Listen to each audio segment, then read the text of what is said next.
প্রিয় নবম দশম শ্রেণীর শিক্ষার্থীরা তোমরা সবাই কেমন আছো? আশা করি ভালো আছো। আমি মোহাম্মদ সিফায়াত আছি তোমাদের সাথে। ইজি মাস্টারের পক্ষ থেকে তোমাদের সবাইকে সুস্বাগতম। প্রিয় শিক্ষার্থীরা, আমি কিন্তু তোমাদের নবম এবং দশম শ্রেণীর যে গণিত বই আছে সেই গণিত বইয়ের A to Z অঙ্কগুলো আমার চ্যানেলের মধ্যে আমি সমাধান করেছি, এটা তোমরা জানো। তো তোমরা অনেকে বলছো যে আমার আগের ভিডিওগুলা খুব ঝাপসা ঝাপসা দেখাচ্ছে, অনেকে তোমরা বুঝতে পারতেছো না। যখন তোমাদের এই কমেন্টগুলো আমি পেলাম তখনই আমি চিন্তা করলাম তাহলে তোমাদের জন্য নতুন করে আবার ভিডিওগুলো আমি তৈরি করব।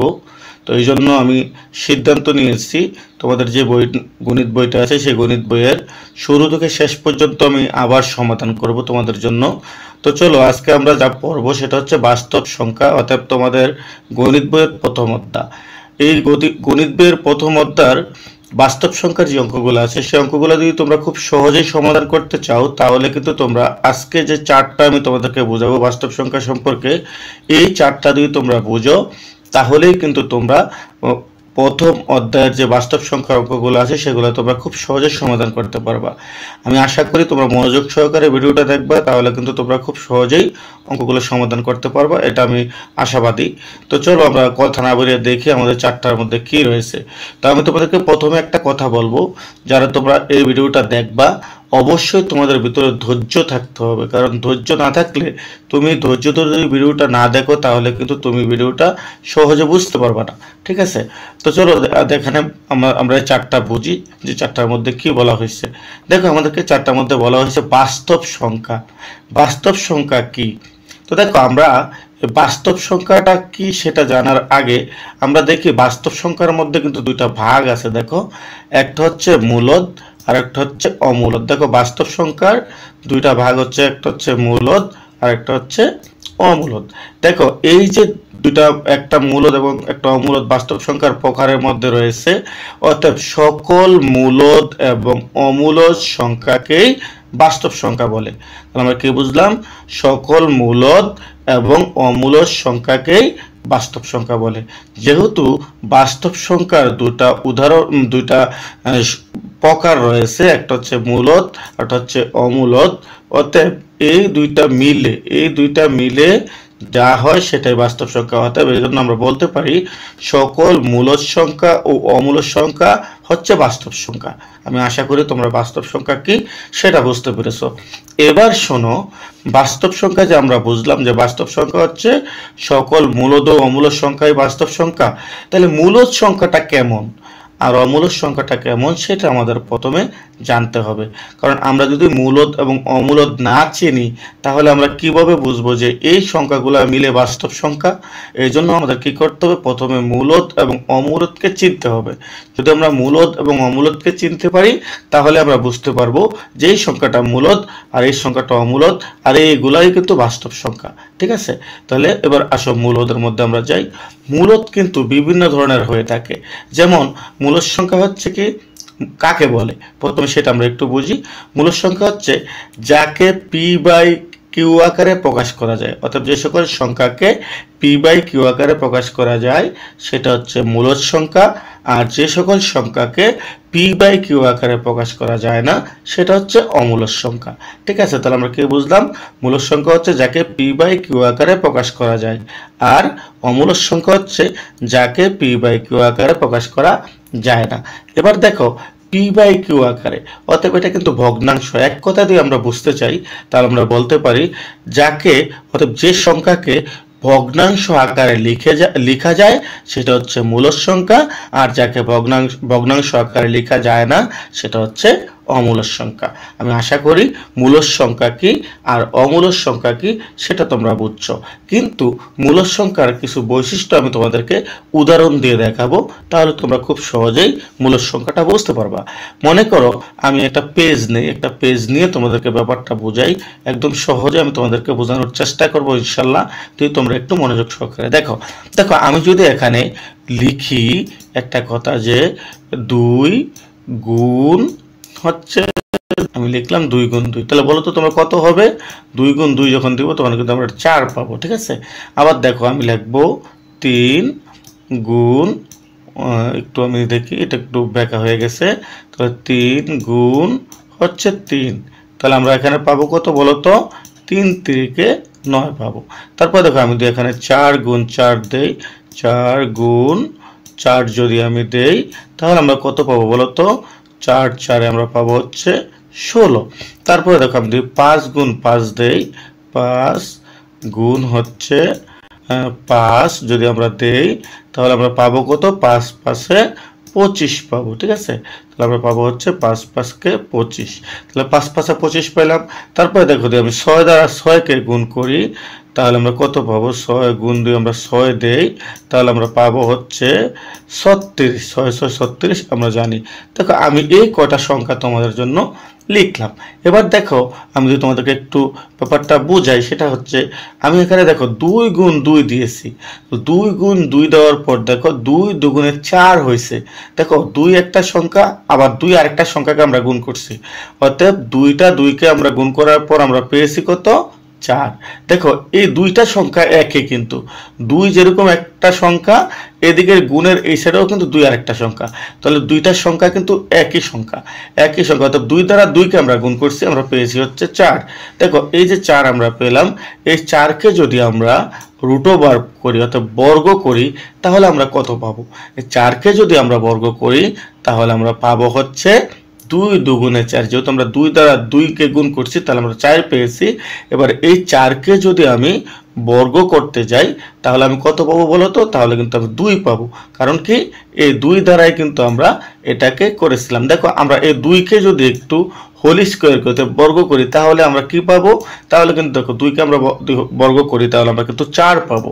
কিভাবে দেখো 4 পাবো বলো তো? এখানে কিন্তু 2টা 2 আছে। এখানে কয়টা 2 আছে? 2টা 2। কিভাবে বুঝলাম? দেখো তার উপর কিন্তু হোল স্কোয়ার আছে, যখন আমরা বর্গ করব তখন তার উপর হোল স্কোয়ারটা চলে আসে। তাহলে দেখো আমরা এই জায়গাতে দেখো 2কে তখন 2 দ্বারা আমরা বর্গ করছি তখন আমরা কিন্তু 4 পেয়েছি। অর্থাৎ এই যে 4 পেলাম, এই 4 আমরা দেখো এই জায়গাতে আমরা এই যে 2টা 2 এখানে 2 এর উপর স্কয়ার আমি দিছি, অর্থাৎ এখানে বোঝা গেল 2টা 2। অর্থাৎ 2 দ্বারা 2কে আমরা গুণ করার পর আমরা পেয়েছি 4। আর এই 4কে যখন আমরা বর্গ করব তখন আমরা পাবো হচ্ছে 2। আবার 2কে যখন আমরা বর্গ করব তখন আমরা পাবো হচ্ছে, মানে 2কে যখন আমরা হোল স্কয়ার করব তখন আমরা পাবো হচ্ছে 4। আশা করি তোমরা ব্যাপারটা বুঝতে পেরেছো। একইভাবে 3 এর ক্ষেত্রেও দেখো যখন আমরা 9কে আমরা রুট ওভার করবো, যদি আমরা 9কে রুট ওভার করি তাহলে আমরা পাবো হচ্ছে 3। কেন বলো তো? একই কথা, এই যে এখানে আমরা 3 দ্বারা 3কে গুণ করেছি, একই সংখ্যা। এক কথায় আমি যদি তোমাদেরকে বলি যে একই সংখ্যা দ্বারা যদি তুমি মনে করো 10 দ্বারা 10কে গুণ করলা, তাহলে 10 দ্বারা 10কে গুণ করলে আমরা 100 পাবো। এবার 100কে যদি তুমি রুট ওভার করো তাহলে তুমি কিন্তু উত্তর পাবা 10। অর্থাৎ একই সংখ্যা দুইটা একই সংখ্যা দ্বারা গুণ করার পর যদি ওই সংখ্যাটাকে তুমি রুট ওভার করো তাহলে তুমি যে সংখ্যাটাকে গুণ করলা ওই সংখ্যাটাই কিন্তু তোমার উত্তর হবে। ঠিক আছে, দেখো এই জায়গাতে আমরা 16কে 2 বর্গ করি, যদি আমরা 16কে বর্গ করি রুট ওভার করি তাহলে আমরা কিন্তু পাবো হচ্ছে উত্তর 4। তারপর দেখো আমরা যদি 25কে যদি বর্গ করি 5 5 25 আমরা পাবো হচ্ছে উত্তর 5। দেখো আমরা এই জায়গাতে যদি 36কে বর্গ করি তাহলে আমরা উত্তর পাবো হচ্ছে 6। এবার দেখো আমি এটা কেন দেখাইলাম, কারণ আমরা জানি মূলদ সংখ্যা কোনটা, যে সংখ্যাটাকে বর্গ করা যায় সেটা কিন্তু মূলদ সংখ্যা। তাহলে আমি যে এই জিনিসটা তোমাদেরকে দেখালাম, অর্থাৎ এটা দেখানোর উদ্দেশ্য আমার হচ্ছে এইটাই যে যে সংখ্যাটাকে বর্গ করা যায় সেটা হচ্ছে কি, সেটা হচ্ছে মূলত মূলদ সংখ্যা। আর যে সংখ্যাটাকে বর্গ করা যায় না সেটা হচ্ছে অমূলদ সংখ্যা। তার উদাহরণস্বরূপ যদি আমি তোমাদেরকে বোঝাই, মনে করো আমি লিখলাম √5।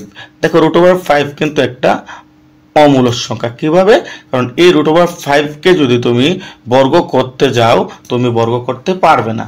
কিভাবে, কেন পারবে না? কারণ দেখো এখানে আমরা কিন্তু 2 দ্বারা 2কে গুণ করছি, 3 দ্বারা 3কে গুণ করছি, তারপরে দেখো 4 দ্বারা 4কে গুণ করছি, কিন্তু 5 এর তুমি কত দ্বারা কত গুণ করবা?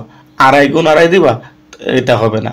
হ্যাঁ, কারণ অবশ্যই তোমাকে পূর্ণ সংখ্যা হতে হবে। ঠিক আছে, তাহলে এখানে তোমার কত হইতো? 9 হইতো। যদি 9 হইতো তাহলে 3 তিরিকা 9, যদি 4 হতো 2 দুগুণে 4, যদি তোমার 25 হইতো 5 5 25, যদি মনে করো তোমার 36 হইতো 6 6 36, যদি তোমার মনে করো 49 হইতো 7 7 49, মানে একই সংখ্যা দুইবারে গুণ হচ্ছে। তো অতএব √5 একটা অমূলদ সংখ্যা, যেহেতু এটা বর্গ করা যায় না। অর্থাৎ আমার এই কথাটা বোঝানোর উদ্দেশ্য হচ্ছে যে সংখ্যাকে বর্গ করা যায় সেটা কিন্তু মূলদ সংখ্যা, আর যে সংখ্যাটা বর্গ করা যায় না সেটা হচ্ছে অমূলদ সংখ্যা। আশা করি তোমরা মূলদ সংখ্যা ও অমূলদ সংখ্যা কি সেটা বুঝছো। মূলদ সংখ্যার আরেকটা কথা হচ্ছে, আমরা প্রথমে বলছিলাম যে সংখ্যাকে পি বাই কিউ আকারে প্রকাশ করা যায় সেটা হচ্ছে মূলদ, আর যে সংখ্যাকে পি বাই কিউ আকারে প্রকাশ করা যায় না সেটা হচ্ছে অমূলদ। আর এখন আমরা বুঝলাম যে সংখ্যাকে মানে বর্গ করা যায় সেটা হচ্ছে মূলদ, আর যে সংখ্যাকে বর্গ করা যায় না সেটা হচ্ছে অমূলদ। এখানে আরেকটা কথা আছে, যে সংখ্যাকে পূর্ণপণিক দ্বারা আবৃত্ত করা যায় সেটা হচ্ছে মূলদ, আর যে সংখ্যাকে পূর্ণপণিক দ্বারা আবৃত্ত করা যায় না সেটা হচ্ছে অমূলদ। মনে করো তুমি একটা সংখ্যাকে কি করলা, ভাগ করলা, ঠিক আছে। এবার ভাগ করতে যায় তুমি দেখলা যে তুমি পাইলা হচ্ছে মনে করো 1 মনে করো তুমি 2 2 এরকম 2 পাইলা, বারবার 2 আসতেছে, ঠিক আছে। মনে করো বারবার সংখ্যাটা 2 আসতেছে। যখন তুমি এটা পেলা তাহলে বুঝতে হবে কি, দেখো তুমি যখন একটা সংখ্যাকে ভাগ করলা, যে সংখ্যাটাকে মনে করো তুমি ভাগ করলা, ভাগ করার পর তুমি এই ফলাফলটা পেলা, তারপরে দেখতেছো তুমি যতবার ভাগ করতেছো এখানে কিন্তু 2 আসতেছে, ঠিক আছে। তাহলে এই সংখ্যাটা কিন্তু বারবার আসতেছে, মানে একই দশমিকের পরে একই সংখ্যা কি আসতেছে, বারবার আসতেছে। তাহলে যখন একই সংখ্যা বারবার আসবে এই সংখ্যাটাকে কিন্তু আমরা, সংখ্যাটা অসীম হবে, যেহেতু তুমি আজীবন যদি এটাকে কি করো ভাগ করো তোমার বারবার 2 আসতেই থাকবে, অতএব সংখ্যাটা কি অসীম, কিন্তু সেটা আবৃত্ত। অতএব এই সংখ্যাটা যদি অসীমও হয় কিন্তু সেটা কি আবৃত্ত। এটা তুমি কোথা থেকে পেলা, মনে করো যে কোনো একটা সংখ্যা তুমি ভাগ করতে গেলা তখন তোমার মানে শুধু যে 2 আসবে তা না, যে কোনো সংখ্যা তোমার আসতে পারে। অতএব একই সংখ্যা যদি বারবার আসে এই সংখ্যাটাকে কি করা যায়, পূর্ণপণিক দ্বারা আবৃত্ত করা যায়। মনে করো আমি যে কোনো একটা সংখ্যাকে মনে মনে ধরে নিছি সংখ্যাটা, ওই সংখ্যাটাকে আমি ভাগ করলাম, ভাগ করার পর আমি দেখলাম যে 1 প্রথমে একবার দিলাম, তারপরে দ্বিতীয়বার আর যায় না, দশমিক দিলাম, দশমিক দিয়ে আমি 0 নামাইলাম, তারপর আমি দেখতেছি বারবার আমি যখন ভাগ করতেছি বারবারই আমাদের ভাগফলে 2 শব্দটা আসতেছে, মানে 2 সংখ্যাটা আসতেছে। হ্যাঁ, তাহলে এবার সব মানে ওই সংখ্যাটা বারবার কিন্তু 2 আসতেছে, তবে এটা অসীম একটা সংখ্যা যাহা আবৃত্ত করা যাবে। কেন, যেহেতু একই সংখ্যা বারবার আসতেছে। তাহলে দেখো এটাকে যদি আমরা আবৃত্ত করি আমরা লিখতে পারি 1.2 তার উপর পূর্ণপণিক। এই যে পূর্ণপণিক দিলাম, এই পূর্ণপণিকের মাধ্যমে কিন্তু আমি এই 2 কে আবৃত্ত করলাম, যদিও এটা অসীম কিন্তু সেটা আবৃত্ত করা যাচ্ছে, ঠিক আছে। কেন যাচ্ছে, যেহেতু একই সংখ্যা বারবার আসতেছে এজন্য এই সংখ্যাটাকে আবৃত্ত করা যাচ্ছে। অতএব এইটা কিন্তু মূলদ সংখ্যা। যেই সংখ্যাকে আবৃত্ত করা যায়, যে সংখ্যাকে কি করা যায়, আবৃত্ত করা যায়, সেটা হচ্ছে মূলদ সংখ্যা। এবার মনে করো এরকম আরেকটা সংখ্যাকে আমি মনে মনে একটা সংখ্যা ধরছি, আমি ভাগ করছি, ভাগ করার পর আমি পাইলাম মনে করো 2 আমি পাইলাম 5, তারপরে মনে করো আমি পাইলাম 0, তারপরে মনে করো আমি পাইলাম 1, তারপরে পাইলাম 2, আমি পাইলাম হচ্ছে 6, মনে করো এরকম আমি আরো সংখ্যা পাইলাম।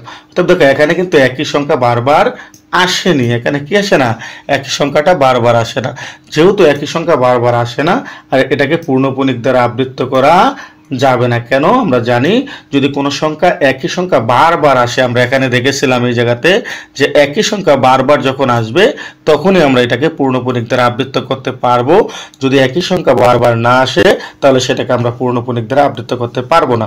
আর যেটাকে আমরা পূর্ণপণিক দ্বারা আবৃত্ত করতে পারবো না এটা হচ্ছে অমূলদ সংখ্যা। এটা হচ্ছে অমূলদ সংখ্যা, যে সংখ্যাটাকে আমরা পূর্ণপণিক দ্বারা আবৃত্ত করতে পারি না। আর যে সংখ্যাটাকে আমরা পূর্ণপণিক দ্বারা আবৃত্ত করতে পারলাম সেটা হচ্ছে কি মূলদ সংখ্যা। আশা করি তোমরা বুঝতে পেরেছো মূলদ সংখ্যা কোনটা, অমূলদ সংখ্যা কোনটা। আমি এবার আবার একটু স্পষ্ট করে বলি, মূলদ সংখ্যা কোনটা, যাকে পি বাই কিউ আকারে প্রকাশ করা যায়, যাকে পূর্ণপণিক দ্বারা আবৃত্ত করা যায়। এই জিনিসগুলো আমি কিন্তু কিছুক্ষণ আগে বলেছিলাম যে যাকে পূর্ণপণিক দ্বারা আবৃত্ত করা যায় সেটা হচ্ছে মূলদ সংখ্যা, যাকে পি বাই কিউ আকারে প্রকাশ করা যায় সেটা হচ্ছে একটা মূলদ সংখ্যা, আর যাকে বর্গ করা যায় সেটাও কিন্তু মূলদ সংখ্যা। আর যাকে বর্গ করা যায় না সেটা হচ্ছে অমূলদ সংখ্যা, যাকে পি বাই কিউ আকারে প্রকাশ করা যায় না সেটা হচ্ছে অমূলদ সংখ্যা, যাকে পূর্ণপণিক দ্বারা আবৃত্ত করা যায় না সেটা হচ্ছে অমূলদ সংখ্যা। আশা করি তোমরা মূলদ সংখ্যা এবং অমূলদ সংখ্যাটা কি তোমরা ক্লিয়ারভাবে বুঝতে পেরেছো। এবার আমি তোমাদেরকে দেখাবো মূলদ সংখ্যার মধ্যে। দেখো মূলদ সংখ্যা আবার দুই প্রকার হয়, একটা হচ্ছে পূর্ণ আর একটা হচ্ছে ভগ্নাংশ। অর্থাৎ একটা হচ্ছে পূর্ণ সংখ্যা আর একটা হচ্ছে ভগ্নাংশ সংখ্যা। এবার দেখো পূর্ণ সংখ্যাটা কি আর ভগ্নাংশ সংখ্যাটা কি। এবার পূর্ণ সংখ্যাটা যদি আমরা জানতে চাই তাহলে আমাদের দেখতে হবে পূর্ণ সংখ্যার প্রকারভেদগুলো কি রয়েছে। দেখো পূর্ণ সংখ্যার প্রকারভেদগুলো হচ্ছে ধনাত্মক আর হচ্ছে ঋণাত্মক। আমি কিন্তু তোমাকে মুখে পূর্ণ সংখ্যার সংজ্ঞা এখন বলে দিতে পারি, কিন্তু তোমাদেরকে পরিচিত করে বললে তোমরা খুব সহজে ব্যাপারটা বুঝতে পারবে। দেখো এই জায়গাতে আছে কি আমাদের পূর্ণ সংখ্যা হচ্ছে ধনাত্মক আর হচ্ছে ঋণাত্মক। অর্থাৎ পূর্ণ সংখ্যা দুই প্রকার, একটা হচ্ছে ধনাত্মক একটা হচ্ছে ঋণাত্মক। দেখো এই যে আমি ধনাত্মক আর ঋণাত্মক দিলাম, এই পূর্ণ সংখ্যা কাকে বলে বলো তো? শূন্য। দেখো মাঝখানে একটা শূন্য আছে, দেখো এখানে মাঝখানে কি আছে? একটা শূন্য আছে। অর্থাৎ শূন্য সহ সকল ধনাত্মক এবং ঋণাত্মক সংখ্যাকেই পূর্ণ সংখ্যা বলে। তাহলে পূর্ণ সংখ্যা কাকে বলে? শূন্য সহ ধনাত্মক এবং ঋণাত্মক সকল অখণ্ডিত সংখ্যাকেই পূর্ণ সংখ্যা বলে। ঠিক আছে, কারণ আমরা দেখেছি পূর্ণ সংখ্যা দুই প্রকার, একটা হচ্ছে ধনাত্মক একটা হচ্ছে ঋণাত্মক। অতএব আমরা বলতে পারি পূর্ণ সংখ্যা কাকে বলে? সকল শূন্য সহ সকল ধনাত্মক এবং ঋণাত্মক সংখ্যাকেই, অখণ্ডিত সংখ্যাকেই পূর্ণ সংখ্যা বলে। আশা করি তোমরা পূর্ণ সংখ্যা কি সেটা বুঝতে পেরেছো। এবার দেখো পূর্ণ সংখ্যা কি সেটা বুঝতে গেলে তোমার ধনাত্মকটাকে চিনতে হবে, ঋণাত্মককে চিনতে হবে। তো ধনাত্মকটা কি আর ঋণাত্মকটা কি চলো আমরা দেখে নেই। ধনাত্মক হচ্ছে, মনে করো কোনো সংখ্যা আমি লিখলাম, এই জায়গাতে আমি লিখি মনে করো +1 দিলাম, তারপরে কমা দিলাম, তারপর আমি লিখলাম +2 লিখলাম, 2 লিখলাম, তারপরে আমি লিখলাম প্লাস, আমি মনে করো 3 লিখলাম, ডট ডট ডট দিয়ে রাখি, মনে করো আমি এভাবে লিখলাম। তাহলে এই যে আমি দেখো প্রত্যেকটা সংখ্যার সামনে প্লাস আছে, প্রত্যেকটা সংখ্যার সামনে কি আছে? প্লাস আছে। এই যে প্লাস দিলাম এটা হচ্ছে ধনাত্মক। অতএব যে সকল সংখ্যার পূর্বে প্লাস চিহ্ন থাকবে, যে সকল সংখ্যার পূর্বে, অতএব এক কথায় যে সকল সংখ্যাগুলো প্লাসের হবে সেগুলাই হচ্ছে ধনাত্মক। কারণ তার পূর্বে প্লাস দিলেও হবে না দিলেও হয়। তো যেহেতু এক কথায় আমরা বলতে পারি যোগের সংখ্যাগুলো হচ্ছে ধনাত্মক, আর যে সকল সংখ্যার পূর্বে বিয়োগ থাকবে সেটা হচ্ছে ঋণাত্মক। তখন আমি লিখলাম মনে করো এই জায়গাতে -1 লিখলাম, মনে করো -1, তারপর হচ্ছে -2, তারপর হচ্ছে -3, এগুলো হচ্ছে কি? ঋণাত্মক। অর্থাৎ যে সংখ্যার পূর্বে মাইনাস থাকবে সেটা হচ্ছে ঋণাত্মক, আর যে সংখ্যার পূর্বে কি থাকবে? প্লাস থাকবে সেটা হচ্ছে ধনাত্মক। অর্থাৎ প্লাসের সংখ্যাগুলো হচ্ছে ধনাত্মক আর মাইনাসের সংখ্যাগুলো হচ্ছে ঋণাত্মক। আমি আশা করি তোমরা ধনাত্মকও চিনতে পেরেছো, ঋণাত্মকও চিনতে পেরেছো। অর্থাৎ আমরা যদি দেখি কোন সংখ্যার পূর্বে মাইনাস আছে তাহলে আমরা বুঝবো সেটা হচ্ছে ঋণাত্মক সংখ্যা, আর যদি আমরা দেখি কোন সংখ্যার পূর্বে প্লাস চিহ্ন আছে তাহলে আমরা বুঝবো এটা হচ্ছে ধনাত্মক সংখ্যা। অর্থাৎ আমরা ধনাত্মক সংখ্যাটাকে ওইভাবে চিনবো আর ঋণাত্মক সংখ্যাটাকে ওইভাবে চিনবো। আশা করি তোমরা ধনাত্মক সংখ্যাও চিনতে পারছো আর ঋণাত্মক সংখ্যাও চিনতে পারছো। আর ধনাত্মক সংখ্যা ঋণাত্মক সংখ্যা যদি তোমরা চিনে থাকো তাহলে পূর্ণ সংখ্যাটাও তোমরা পেরে যাবো আমি আশা করি। কারণ আমরা জানি পূর্ণ সংখ্যা কাকে বলে? শূন্য সহ সকল ধনাত্মক এবং ঋণাত্মক অখণ্ডিত সংখ্যাকেই পূর্ণ সংখ্যা বলে। এবার আমি ধনাত্মক এবং ঋণাত্মক তোমাদেরকে বলেছি। এবার আমরা চলে যাব হচ্ছে ভগ্নাংশতে। দেখো এখানে ভগ্নাংশ আছে, তো এখানে ভগ্নাংশতে কি আছে একটু খেয়াল করো, আমি যদি তোমাদেরকে দেখাই একদম মনোযোগ দিবা। এই যে ভগ্নাংশ, দেখো ভগ্নাংশ আবার দুই প্রকার, একটা হচ্ছে সাধারণ ভগ্নাংশ আর একটা হচ্ছে দশমিক ভগ্নাংশ। এবার আমাদেরকে জানতে হবে সাধারণ ভগ্নাংশ কি আর দশমিক ভগ্নাংশ কি। সাধারণ ভগ্নাংশ হচ্ছে, মনে করো তুমি যে কোনো সংখ্যাকে ভগ্নাংশ আকারে যে লেখো সেটা হচ্ছে সাধারণ ভগ্নাংশ। উদাহরণস্বরূপ যদি আমি বলি, মনে করো আমি লিখলাম 2 বাই হচ্ছে মনে করো আমি লিখলাম 10, তাহলে এটা একটা সাধারণ ভগ্নাংশ। ঠিক আছে, এই যে আমি লিখলাম এটা সাধারণ ভগ্নাংশ, কিন্তু এই জায়গাতে সাধারণ ভগ্নাংশ আমরা লিখছি যে কোনো সংখ্যাকে মানে ভগ্নাংশ আকারে লিখতে পারলে সেটা সাধারণ ভগ্নাংশ। এবার দেখো দশমিক ভগ্নাংশ কি, আমি কিন্তু সাধারণ ভগ্নাংশ দেখালাম, এবার হচ্ছে দশমিক ভগ্নাংশটা কি। দেখো দশমিক ভগ্নাংশ হচ্ছে মূলদ এবং অমূলদ। আমরা তখন যে মূলদ এবং অমূলদ সংখ্যাগুলো দেখে আসলাম, অর্থাৎ যে কোনো মূলদ এবং অমূলদ সংখ্যাকে দশমিক দিয়ে লেখাটাই হচ্ছে দশমিক ভগ্নাংশ। মনে করো উদাহরণস্বরূপ যদি আমি লিখি, আমি লিখলাম 1.0, 2, 5, 7, ডট ডট ডট ডট, এটা কিন্তু একটা কি দশমিক ভগ্নাংশ। আমি আশা করি তোমরা বুঝতে পেরেছো। তবে এটা হচ্ছে অমূলদ দশমিক ভগ্নাংশ, যেহেতু আমরা ডট ডট ডট দিচ্ছি আর একই সংখ্যা বারবার আসে নাই। তাহলে দেখো এটা হচ্ছে একটা দশমিক ভগ্নাংশ। তো এবার আমি আশা করি তোমার সাধারণ ভগ্নাংশ কোনটা, 2/10, অর্থাৎ যে কোনো সংখ্যাকে কি করতে পারি আমরা ভগ্নাংশ আকারে যেটা লিখতে পারি সেটা হচ্ছে সাধারণ ভগ্নাংশ। আর যে সকল মূলদ এবং অমূলদ সংখ্যাকে দশমিক আকারে আমরা লিখবো সেটা হচ্ছে দশমিক ভগ্নাংশ। আমি আশা করি তোমরা সাধারণ ও দশমিক ভগ্নাংশ কি সেটা তোমরা বুঝতে পেরেছো। এবার আসো, সাধারণ ভগ্নাংশ হচ্ছে আবার 3 প্রকার। সাধারণ ভগ্নাংশ কত প্রকার? সাধারণ ভগ্নাংশ মূলত 2 প্রকার, তারপর অপ্রকৃত থেকে মিশ্র হয়, তো এই জন্য আমি 3 প্রকার বললাম। তো সাধারণ ভগ্নাংশ মূলত হচ্ছে 2 প্রকার, একটা হচ্ছে প্রকৃত ভগ্নাংশ আর একটা হচ্ছে অপ্রকৃত ভগ্নাংশ। এবার প্রকৃত ভগ্নাংশ কি আর অপ্রকৃত ভগ্নাংশ কি সেটাও কিন্তু আমাদের জানতে হবে। তাহলে প্রকৃত ভগ্নাংশটা কি আমরা একটু জানি। দেখো আমি লিখলাম এই জায়গাতে, দেখো এই জায়গাতে আমি লিখছি হচ্ছে 2/10, অর্থাৎ 10/2 আমি লিখলাম। এই যে 10/2 লিখলাম, দেখো এখানে এই 10 কিন্তু হর, কারণ আমরা জানি দুধের হর থাকে কোথায়? উপরে, আর অঙ্কের হর থাকে নিচে। অতএব দেখো নিচেরটা হচ্ছে অঙ্কের হর, তো আমরা এই ভগ্নাংশটার দিকে যদি খেয়াল করি, দেখো এখানে আমি লিখছি 10, এই যে আমি 10 লিখলাম, এই 10 কিন্তু হর, এই 10 কিন্তু কি হর, অতএব হর হচ্ছে 10, আর এই 2 হচ্ছে লব, অতএব এই লবটা ছোট আর হরটা কি বড়। যখন আমরা দেখতেছি লব বড়, লব ছোট হর বড়, তাহলে আমরা বুঝতে পারি এটা হচ্ছে প্রকৃত ভগ্নাংশ। আর যার নাকি লব বড় হবে, আমি লিখলাম মনে করো এই সংখ্যাটাকে আমি লিখি 20 বাই হচ্ছে আমি লিখলাম এখানে 15, তাহলে দেখো এটা হচ্ছে একটা অপ্রকৃত ভগ্নাংশ। কিভাবে? তার হর হচ্ছে ছোট, লব হচ্ছে বড়, কারণ আমরা জানি যার লব বড় হর ছোট সেটা হচ্ছে অপ্রকৃত ভগ্নাংশ, আর যার হর বড় লব ছোট সেটা হচ্ছে প্রকৃত ভগ্নাংশ। তাহলে আমরা এখানে দেখতেছি এটার হর ছোট, হর বড়, লব ছোট, অতএব এটা হচ্ছে একটা প্রকৃত ভগ্নাংশ। আর এই জায়গাতে খেয়াল করো, এটা লব বড় হর ছোট, এটা হচ্ছে একটা অপ্রকৃত ভগ্নাংশ। আমি আশা করি প্রকৃত ভগ্নাংশ কোনটা আর অপ্রকৃত ভগ্নাংশ কোনটা তোমরা এটা চিনতে পারবা, কারণ যার হরটা বড় দেখবা, লবটা ছোট দেখবা, সেটা প্রকৃত ভগ্নাংশ বলবা। আর যার নাকি তোমার লব বড় থাকবে, হর ছোট থাকবে, সেটা হচ্ছে কি অপ্রকৃত ভগ্নাংশ। আমি আশা করি অপ্রকৃত অপ্রকৃত দুইটা জিনিসে তোমরা বুঝতে পেরেছো। এবার আসো মিশ্র।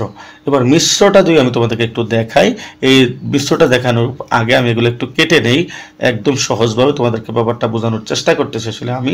তোমরা যদি একটু মনোযোগ দাও, আমি আশা করি তোমরা ব্যাপারটা বুঝতে পারবা। এবার দেখো আমি তোমাদেরকে দেখাবো যে আমাদেরকে বলা হয়েছে কি এখানে এই জিনিসটা, আমরা তো এতক্ষণ প্রকৃত এবং অপ্রকৃত বুঝলাম, এবার হচ্ছে মিশ্র কোথায় থেকে আসে।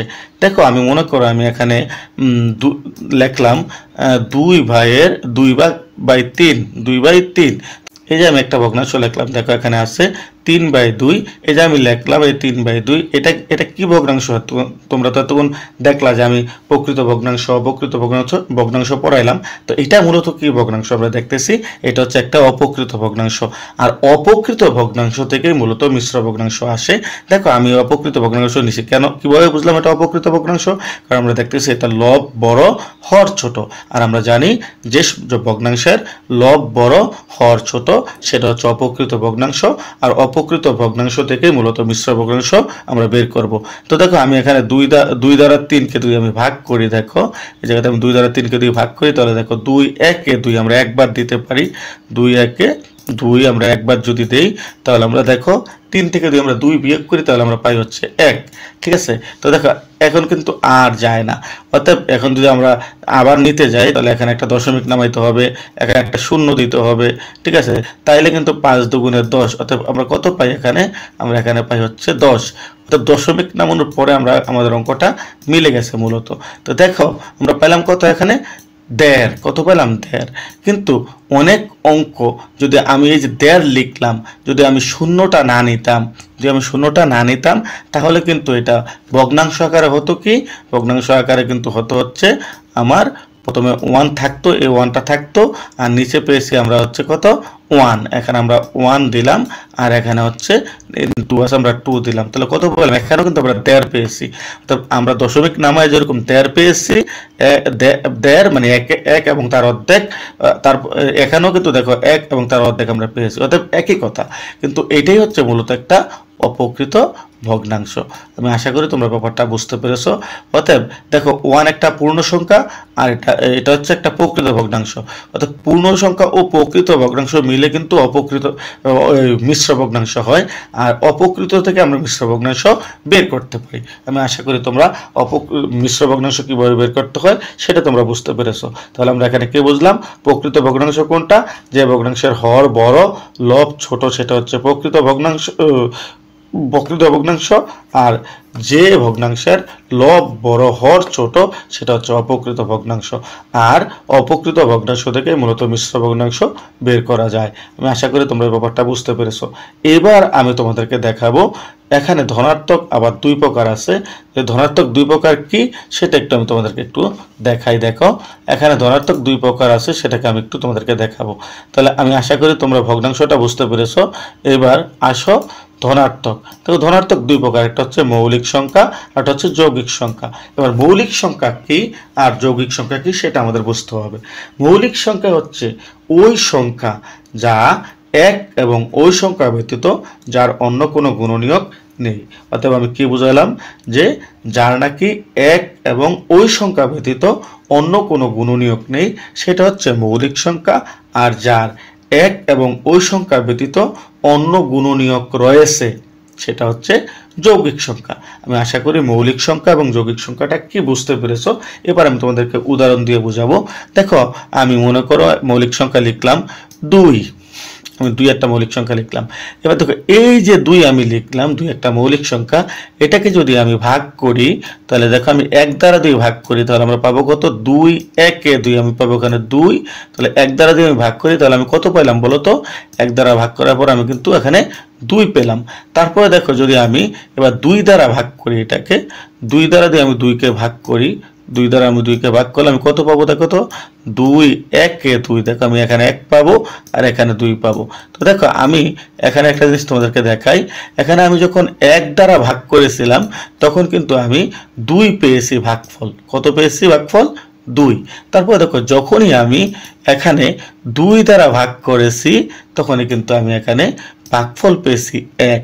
দেখো এই জায়গাতে একটা জিনিস খেয়াল করো, এই 2 কে আর অন্য কোনো সংখ্যা দ্বারা তুমি ভাগ করতে পারবে না, শুধুমাত্র 1 এবং ওই সংখ্যা বলতে যেই সংখ্যাটা মৌলিক ওই সংখ্যাটা। তাহলে দেখো এখানে 2 একটা মৌলিক সংখ্যা, তাহলে দেখো এখানে 2 দ্বারা 2 কে ভাগ করা যাচ্ছে আর 1 দ্বারা ভাগ করা যাচ্ছে, আর কোনো সংখ্যা দ্বারা ভাগ করা যায় না। অতএব আর কোনো সংখ্যা তার গুণনীয়ক নাই। অতএব এটা একটা মৌলিক সংখ্যা। তারপর দেখো 3 কেও যদি তুমি ভাগ করো, মনে করো যদি 3 দ্বারা তুমি 3 কে ভাগ করো তাহলে পাবা হচ্ছে তুমি 1, তাহলে 3 1 3 তুমি পালা। ঠিক আছে, তাহলে এখানে দেখো আবার যদি আমরা 1 দ্বারা 3 কে এবার করি, যদি আমরা 1 দ্বারা 3 কে করি, মনে করো আমি 1 লিখলাম, 1 দ্বারা যদি 3 কে আমি ভাগ করি তাহলে আমি কত পাবো? এখানে 3 পাবো ভাগফল। তারপর হচ্ছে এখানে 3 1 3। দেখো তাহলে কি হলো? তাহলে কিন্তু আমরা 1 দ্বারা ভাগ করার পর আমরা পেলাম হচ্ছে 3, আর 3 দ্বারা ভাগ করে আমরা পেলাম হচ্ছে 1। দেখো এই 3 কে অন্য কোনো সংখ্যা দ্বারা কিন্তু আর ভাগ করা যায় না। অতএব 3 এর 1 ছাড়া অন্য কোনো মৌলিক গুণনীয়ক নেই। অতএব এটা একটা মৌলিক সংখ্যা। এক কথায় যদি তোমার কি হয়, মানে 1 এবং ওই সংখ্যা ব্যতীত অন্য কোনো সংখ্যা দ্বারা যদি ওই সংখ্যাটাকে ভাগ করা না যায় তাহলে বুঝতে হবে ওটা হচ্ছে একটা মৌলিক সংখ্যা। আর যৌগিক সংখ্যা কোনটা সেটা আমি তোমাদেরকে বলি। তো আরেকটু কথা আছে, মনে রাখবা জোড় সংখ্যার মধ্যে 2, আমরা জানি 2 একটা জোড় সংখ্যা, শুধুমাত্র 2 ছাড়া অন্য সকল সংখ্যা হচ্ছে যৌগিক সংখ্যা। শুধুমাত্র জোড় সংখ্যার মধ্যে 2 সংখ্যাটাই হচ্ছে একটা মৌলিক সংখ্যা, আর না হলে প্রত্যেকটা জোড় সংখ্যাই হচ্ছে যৌগিক সংখ্যা। এই কথাটা তোমরা সব সময় মাথায় রাখবা। তো দেখো এবার আমি তোমাদেরকে যৌগিক সংখ্যা কি সেটা আমি দেখাবো। মনে করো আমি যৌগিক সংখ্যা লিখলাম 4, আমি 4 লিখলাম। দেখো এই 4 কে যদি আমি ভাগ করি, মনে করো আমি 4 কে 1 দ্বারা যদি ভাগ করি তাহলে আমি পাবো হচ্ছে 4, 4 কে 4 আমি পাবো, আমি পাইলাম 4। তারপরে দেখো যদি আমি 4 কে ভাগ করি, মনে করো 4 দ্বারা এবার 4 কে ভাগ করব, তো 4 দ্বারা যদি আমি 4 কে ভাগ করি তাহলে আমি পাবো কত? 1। দেখো আমি 4 দ্বারা 4 কে ভাগ করলে আমি পাবো হচ্ছে 1, তো আমি 4 দ্বারা 4 কে ভাগ করে আমি 1 পেয়েছি। এবার দেখো যদি আমি এই 4 কে 2 দ্বারা ভাগ করতে চাই তাহলে কিন্তু আমি ভাগ করতে পারতেছি। দেখো আমি 4 কে যদি আমি 2 দ্বারা ভাগ করি তাহলে 2 2 4 আমরা 2 পাই, তাহলে 2 2 4। দেখো তাহলে এখানে কিন্তু 1 1 এবং ওই সংখ্যা মানে 1 এবং 4 ছাড়া অন্য আরেকটা গুণনীয়ক কিন্তু তার আছে। অতএব এটা কি, যেহেতু অন্য আরেকটা গুণনীয়ক আছে তাহলে এটাই হচ্ছে মূলত কি যৌগিক সংখ্যা। অতএব 1 এবং ওই সংখ্যা ব্যতীত যদি অন্য কোনো গুণনীয়ক থাকে তাহলে সেটা হচ্ছে যৌগিক সংখ্যা, আর 1 এবং ওই সংখ্যা ব্যতীত যার অন্য কোনো গুণনীয়ক নেই সেটা হচ্ছে মৌলিক সংখ্যা। আমি আশা করি যৌগিক সংখ্যা কি এবং মৌলিক সংখ্যা কি সেটা তোমরা ভালো করে বুঝতে পেরেছো। তো এবার আমি তোমাদেরকে দেখাবো দশমিক ভগ্নাংশ, কারণ আমরা কিন্তু এই পর্যন্ত সাধারণ ভগ্নাংশ দেখে ফেলেছি। এবার আমরা দেখব কি দশমিক ভগ্নাংশ। দেখো দশমিক ভগ্নাংশ আবার দুই প্রকার, একটা হচ্ছে সসীম, একটা হচ্ছে অসীম আবৃত্ত। সসীম কি, মনে করো তোমার কোনো সংখ্যাকে মানে নির্দিষ্ট একটা স্থানে দশমিকের মাধ্যমে নির্দিষ্ট একটা স্থানের মধ্যে আবদ্ধ করে রাখা, এটা হচ্ছে সসীম। যেমন এই যে উপরের দিকে একটু খেয়াল করো, আমি তোমাদেরকে যদি একটু টেনে এনে দেখাই তোমরা ভালো করে ব্যাপারটা বুঝবা। একটু খেয়াল করো, এই যে দেখো এই জায়গাটাতে যদি তোমরা একটু খেয়াল করো, এই জায়গাটাতে খেয়াল করো, এখানে দেখো 2.120.345, তারপর দেখো ডট ডট ডট দিয়ে দিছে, ঠিক আছে। এটা কিন্তু একটা কি, এটা কিন্তু একটা অমূলদ সংখ্যা। দেখো এখানে ডট ডট ডট দিয়েছে, তাহলে বোঝা গেল কি এটা সসীম না, মানে এটা সসীম না। দেখো এরপরে একটু খেয়াল করো, এই জায়গাটাতে খেয়াল করো যে 0.612, দেখো এটা একটা নির্দিষ্ট সংখ্যা যার পরে কোনো ঢড্ড, এই যে ঢড্ড দিয়েছিল এই ঢড্ডগুলা নেই, তাহলে বোঝা গেল এটা একটা নির্দিষ্ট জায়গার মধ্যে সীমাবদ্ধ আছে। অর্থাৎ এইটা হচ্ছে সসীম ভগ্নাংশ, ঠিক আছে। আমি আশা করি তোমরা সসীম ভগ্নাংশ কি, সসীম সংখ্যা কোনটা সেটা তোমরা বুঝতে পেরেছো।